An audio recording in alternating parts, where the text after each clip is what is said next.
ஆபேலை குறித்து தியானித்து கொண்டிருக்கிறோம். விசுவாச வீரர்கள் அவர்களுடைய லிஸ்ட் ஒன்று பைபிளில் இருக்குது. அவங்கள ஒவ்வொருத்தராக நாம் தியானிக்கலாம் அப்படின்ட்டு நாம் அதை தியானித்து கொண்டிருக்கிறோம். விசுவாச வீரர்களை குறித்து நாம் படித்து அவங்க வாழ்க்கையிலிருந்து நிறைய சத்தியங்களை கற்றுக்கொண்டு நம்முடைய விசுவாசத்தில் நாமளும் வீரர்களாக மாற வேண்டும். காரணம், கர்த்தர் இயேசு கிறிஸ்து 2ஆம் முறை இந்த உலகத்துக்கு வரும்பொழுது நம்முடைய விசுவாசம் எந்த அளவில் இருக்குது என்பதை குறிப்பாக பார்க்க போகிறார் என்று ஆண்டவர் இயேசு கிறிஸ்துவே சொல்லியிருக்கிறார். லூக்கா சுவிசேஷம் 18ஆம் அதிகாரம் 8ஆம் வசனத்தில். அப்போ அந்த ஆண்டவருடைய பார்வையில் நம்முடைய விசுவாசம் ஏற்ற விசுவாசமாக, எடுபடாத விசுவாசமாக, ஆண்டவர் அங்கீகரிக்கப்பட முடியாத நிலைமையில் நம்முடைய விசுவாசம் இருக்கும் என்றால் கைவிடப்படுவோம். ஆண்டவரோடு கூட பரலோகத்துக்கு போகிறதுக்கு வாய்ப்பு இருக்காது. அதனால தான் நம்ம விசுவாசத்தை பற்றி டீப்பாக தியானம் பண்ணணும், கற்றுக்கொள்ளணும். ஆண்டவருடைய வருகையிலே நம்முடைய விசுவாசம் ஆண்டவருக்கு உகந்த விசுவாசமாக இருக்கணும், காணப்படணும் என்பதற்காக இந்த சப்ஜெக்டை நம்ம பார்த்துட்ருக்குறோம். எபிரேயருக்கு நிருபம் 11ஆம் அதிகாரம் 4ஆம் வசனத்தில் வாசிக்கிறோம். ஆபேலை குறித்து உங்களுக்கு ஏற்கனவே தெரியும். ஆதாமுக்கு இருந்த 2 பிள்ளைகளில் இவர் இளைய மகன். மூத்த மகன் காயின். காயின் ஃபார்மராக இருந்தார், நிலத்தை உழுகிறவராய் பயிரிடுகிறவராய் இருந்தார். இவர் ஆடுகளை மேய்க்கிறவராக இருந்தார். இவங்க 2 பேருமே ஆண்டவரை ஆராதிக்க போனாங்க. அந்த காலத்தில் ஆண்டவர் ஆராதிக்கிறவங்க ஆண்டவருக்கு ஏதாவது படைத்து காணிக்கை செலுத்தி கர்த்தருக்கு ஆராதனை பண்ணுவாங்க. இந்த காயின் அவன் நிலத்தை உழுகிறவனாக இருக்கிறதுனால நிலத்தில் இருக்கிற அந்த காய்கறிகளை அதெல்லாம் கொண்டு வந்து பலி செலுத்துகிறார். ஆபேல் என்பவர் கொழுத்த ஒரு ஆட்டுக்குட்டியை மற்றும் முதல் பேரான அந்த ஆட்டுக்குட்டியை கொண்டு வந்து பலி செலுத்தினார். ஆண்டவர் காயினுடைய காணிக்கையை ஏற்றுக்கொள்ளவில்லை, ஆபேலுடைய காணிக்கை ஏற்றுக்கொண்டார் என்று நம்ம படிக்கிறோம். இதெல்லாம் நமக்கெல்லாம் தெரியும். இதிலிருந்து ஒரு 7 சத்தியங்களை நாம் கற்றுக்கொள்ள போகிறோம் அப்படின்னு சொன்னேன். முதல்ல என்ன பார்த்தோம்? ஆபேல் விசுவாசத்தினால் கர்த்தருக்கு மேன்மையான பலியை செலுத்தினார். அப்போ அந்த விசுவாசம் என்றால் இந்த காயினை போல ஏதோ ஒன்று ஆண்டவருக்கு கொடுக்கறதில்ல, மேன்மையான காணிக்கையை கொடுக்கணும் என்கிற ஒரு சத்தியத்தை அதிலிருந்து கற்றுக்கொண்டோம். அடுத்ததாக ஆபேலுடைய வாழ்க்கையில் 2வது சத்தியம் போன வாரத்தில் என்ன பார்த்தோன்னா, ஆபேல் ஆண்டவரிடத்திலேயே நற்சாட்சி பெற்றார், கடவுள்கிட்டே நற்சாட்சி. எபிரேயருக்கு நிருபம் 11ஆம் அதிகாரம் 4ஆம் வசனத்தில் அதை பார்க்குறோம். கடவுள்கிட்டே நற்சாட்சி பெற்றுட்டார். நாமெல்லாம் மனுஷங்கக்கிட்ட நல்ல பேர் எடுக்கிறதே கஷ்டமாக இருக்குது. ஆபேல் கடவுள்கிட்டே நல்ல பேர் எடுத்துட்டார். அதனால் நல்ல பேர் எப்படி எடுக்கணும், அதனுடைய முக்கியத்துவம் என்ன, நல்ல பேர் இல்லைன்னா என்ன நஷ்டம், நற்சாட்சியோடு நம்ம வாழ்ந்தால் நல்ல பேரோடு வாழ்ந்தால் என்னென்ன நன்மைகள் இருக்குது, இதெல்லாம் போன வாரத்தில் பார்த்துட்டோம். இன்றைக்கி 1 யோவான் 3ஆம் அதிகாரம் 12ஆம் வசனத்தில் ஆபேலை குறித்து எழுதப்பட்ட ஒரு விஷயத்தை நாம் பார்க்கலாம். பொல்லாங்கனால் உண்டாயிருந்து தன் சகோதரனை கொலை செய்த காயினை போல் இருக்க வேண்டாம். அவன் எது நிமித்தம் அவனை கொலை செய்தான்? தன் கிரியைகள் பொல்லாதவைகளும் தன் சகோதரனுடைய கிரியைகள் நீதி உள்ளவைகளுமாய் இருந்தது நிமித்தம்தானே. இந்த வசனம் என்ன சொல்லுதுன்னா, ஆபேல் நீதியின் கிரியைகளை செய்தார், அல்லது ஆபேல் நீதியின் நிமித்தம் கொலை செய்யப்பட்டான். தன் சகோதரன் செய்த காரியம் நீதியாக இல்லை, இவருடைய காரியம் நீதியாக இருந்துச்சு ஆண்டவருடைய பார்வையில். இதை காயின் பொறுக்க முடியாமல் ஆபேலை கொன்று போட்டான். நீதி நிமித்தம் கொலை செய்யப்பட்டான் என்று இங்கே வாசிக்கிறோம். இவருக்கு நீதியாக வாழுறாரு, பயபக்தியாக வாழுறாரு. கடவுள் என்று சொன்னால் நாம் ஒரு பயபக்தியோட கடவுளுக்கு செலுத்தணும் காணிக்க அப்படின்னு அந்த ஒரு மனசாட்சியோடு வாழுறாரு. இது காயினுக்கு பிடிக்கலை. இந்த காரணத்துக்காக காயின் ஆபேலை கொலை செய்தான். அருமையான கர்த்தர் பிள்ளைகளே, இந்த உலகத்தில் கர்த்தர் பிள்ளையாக இருக்கிற நமக்கு நியாயமாக நடக்கிறதுனால உலகம் நம்ம பகைக்கும். நேர்மையாக நடந்தால் உலகத்துக்கு பிடிக்காது, நியாயமாக நடந்தால் உலகத்துக்கு பிடிக்காது. பக்தியாய் நீதியாய் வாழ்ந்தால் உலகம் நம்மை வெறுக்கும், நம்மை துவேஷிக்கும். இந்த உலகத்தில் உங்களுக்கு அப்படி தான் நடக்கும் என்று ஆண்டவர் இயேசு கிறிஸ்து சொல்லியிருக்கிறார். அந்த வசனத்தை வாசிக்கலாம் பாருங்கள். யோவான் சுவிசேஷத்தில் 15ஆம் அதிகாரத்தில் 18, 19, 20, 21 வசனங்களை வாசிக்கணும்.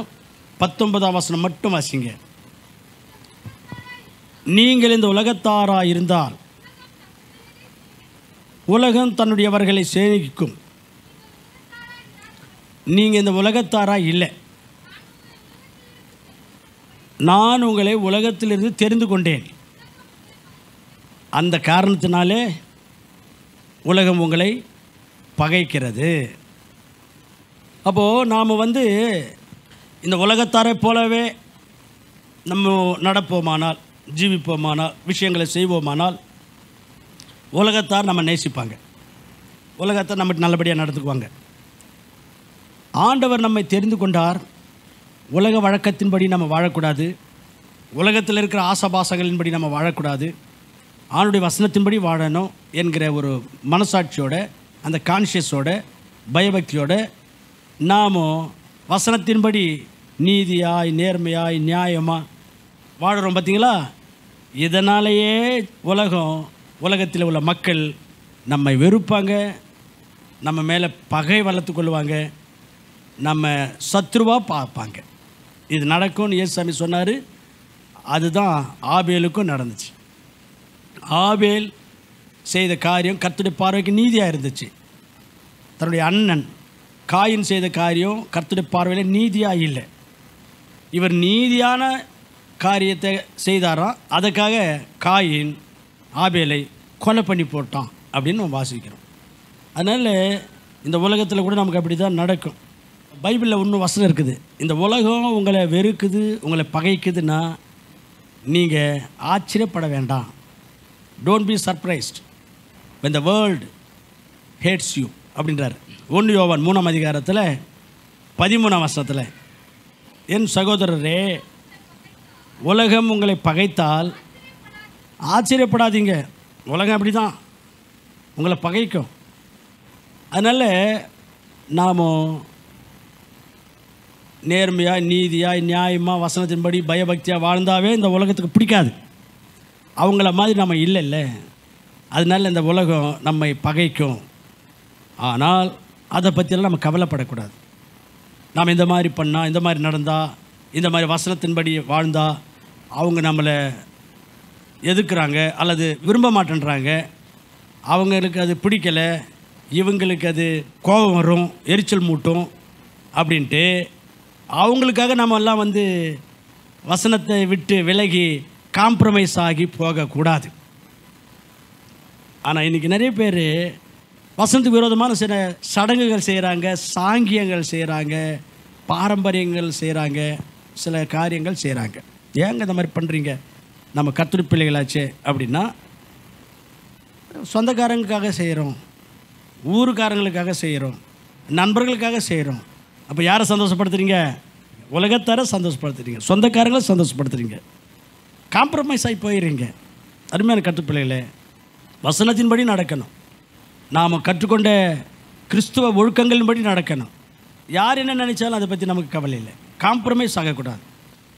கர்த்தரை நாம் சந்தோஷப்படுத்தணும். அப்போ தான் கர்த்தர் நம்ம சந்தோஷப்படுத்தி நம்ம ஆஸ்வதிப்பார். நாம் அதெல்லாம் இல்லைங்க, இதுதாங்க ஒழுங்கு, இதுதாங்க கரெக்ட், இதுதான் வசனங்க, இதை பற்றி தாங்க நாங்கள் நடப்போம் அப்படின்னா சில பேர் கோபம் வருதா, வரட்டும். வெறுக்கிறாங்களா, வெறுக்கட்டும். திட்டுறாங்களா, திட்டட்டும்.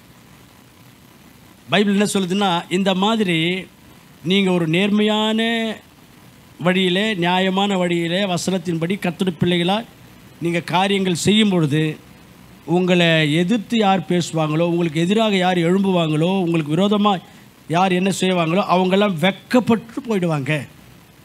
நீங்கள் ஆஸ்வதிக்கப்படுவீங்க. அந்த வசனங்களை பார்க்கலாம் பாருங்கள். ஏசாயா 66:5,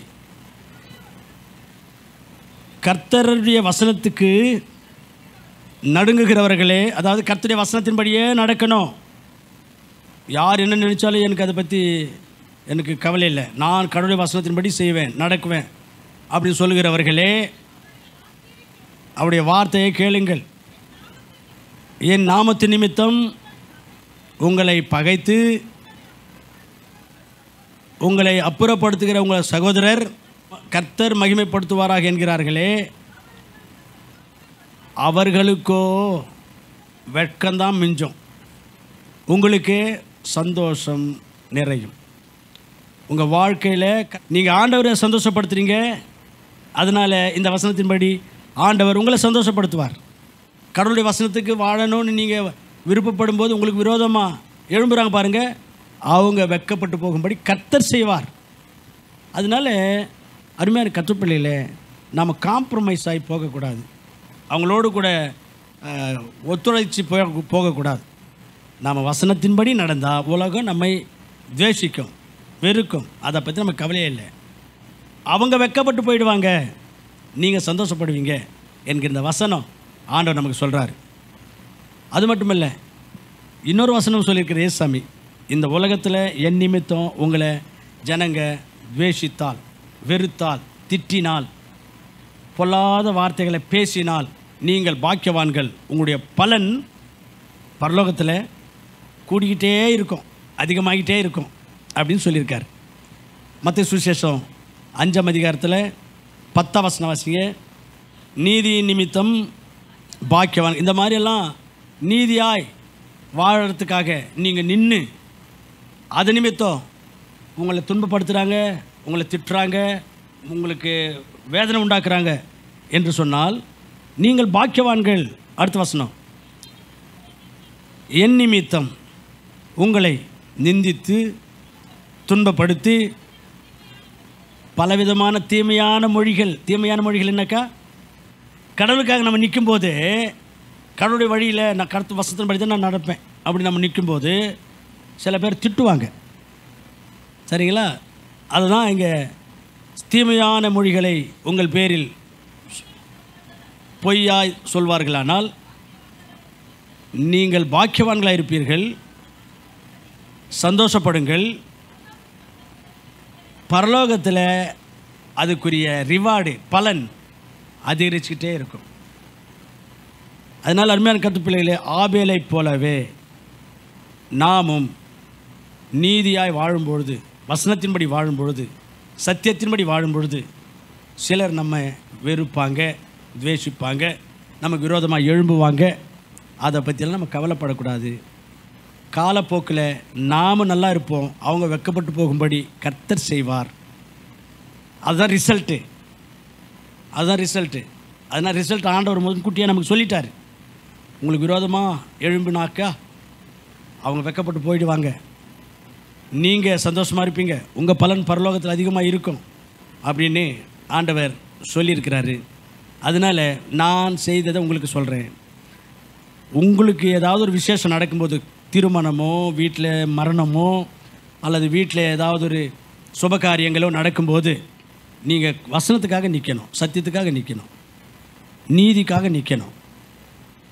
அதனால் உங்கள் சொந்தக்காரங்களாக இருக்கட்டும், ஊர்க்காரங்களாக இருக்கட்டும், யாராக இருக்கட்டும், உங்களை வெறுத்தால், உங்களை அவமானமாய் பேசினால், உங்களுக்கு விரோதமாய் ஏதாகிலும் செய்தால் அதை பற்றியெல்லாம் கவலையே படாதீங்க. இல்லைங்க, அவங்க சொந்தக்காரங்க, அவங்க கூட பிறந்தவங்க, அவங்க இன்றைக்கி கோச்சின்னு போயிட்டாங்கன்னாக்கா அப்புறம் எங்கள் ஃபேமிலியிலேயே ஒரு விரிச்சல் வந்துடுங்க, அந்த யோசனை உங்களுக்கு வேண்டாம், அந்த டவுட் உங்களுக்கு வேண்டாம். இன்றைக்கி கோச்சின்னு போனாலும் கூட கொஞ்ச காலத்திலே மறுபடியும் உங்கள்கிட்ட வந்து சேருவாங்க, உங்களோட அந்யோன்யமாக இருப்பாங்க, அன்பாக இருப்பாங்க, உங்கள் மேலே பாசமாக இருப்பாங்க. அதை மாதிரியெல்லாம் ஆண்டவர் செய்வார். காரணம், நீங்கள் அவங்களுக்காக ப்ரேயர் பண்ணுவீங்க, நீங்கள் அவங்களுக்கு எந்த தீமையும் செய்ய மாட்டீங்க, நீங்கள் அவங்கள அந்த பகைக்கு பகை, பதிலுக்கு பதில் செய்ய மாட்டீங்க. உங்கள் பாட்டு நீங்கள் கடவுளுக்குள்ளே களி கூர்ந்து கொண்டு இருப்பீங்க, கர்த்தருடைய கிருபையில் வளர்ந்து கொண்டு இருப்பீங்க. அதெல்லாம் அவங்க பார்க்குறாங்க. அவங்க பேச்சுக்கே நீங்கள் போகிறதில்ல, அவங்கள பற்றி எதுவும் யாருக்கும் சொல்கிறதில்ல, அவங்களுக்காக ஜெபம் பண்ணிட்டு இருக்கிறீங்க. அவங்களுக்கு ஏதாவது ஒரு கஷ்டம், ஒரு பிரச்சனை, ஒரு வியாதி, ஒரு ஆக்சிடென்ட் ஏதாவது ஒன்று ஆகும்போது நீங்கள் போய் அங்கே நிற்கிறீங்க. அவங்களுக்கு உதவி செய்கிறீங்க, அவங்களுக்காக ப்ரேயர் பண்ணுறீங்க, இந்த மாதிரியான செயல்களின் மூலமாக அவங்க மறுபடியும் வந்து உங்களோட கூட ஒன்று ஆகிடுவாங்க, ஒற்றுமை ஆகிடுவாங்க, ஐக்கியமாகிடுவாங்க, அன்பாக இருப்பாங்க.